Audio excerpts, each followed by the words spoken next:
No wonder it was catnip for conspiracy theorists. We actually made this work. Hello, this is Dan Hennon, along with Greg Fernandez Jr. for another installment of the Crowley Case Updates. Today is June 4th, 2016, and we've got some updates on the case. So how are you doing today, Greg? I'm doing good. It's hot, but that's okay. Good, good. I don't give a crap about credibility at all. Credibility means nothing to me. What I care about is truth. I'm not in law enforcement. I don't have a background in detective work, but how it happened, I would say it's undetermined. You've got no suicide note. There's no motive. And they said that out of their way to say that the blood test on the wall written Allah Akbar was the blood of Comel Crowley. Right. Well, who wrote the blood? Once you get into this wrong territory, once you start treading into these waters, there is a backlash against you by some shadow entity, who knows what it is, but you start pushing the wrong buttons to the elite, so to say, and there is payback.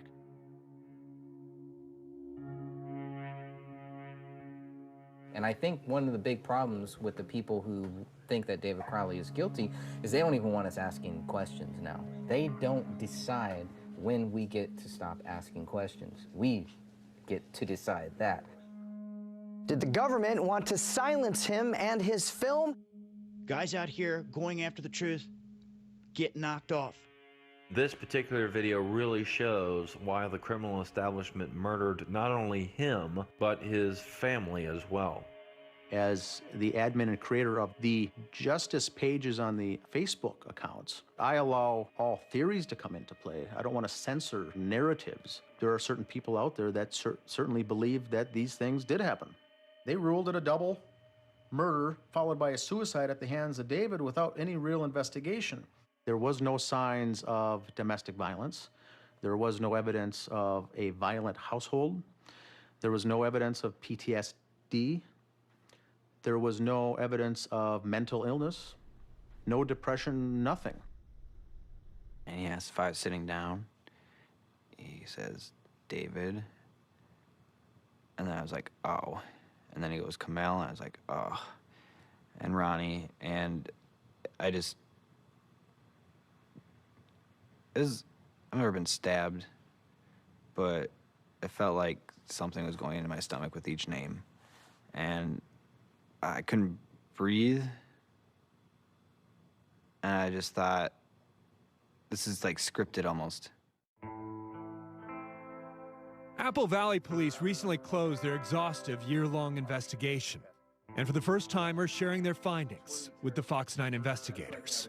It looks like David snapped and took the lives of his wife and daughter, and then ultimately himself.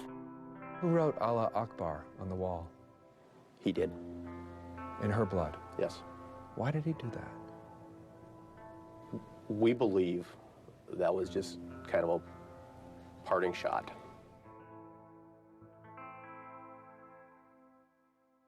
David Crowley seemed like he was very specific in how he wanted to be perceived to the outside world.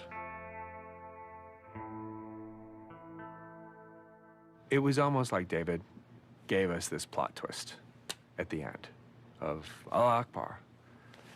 You know, this plot twist that wasn't going to have any resolution, but that people would continue talking about.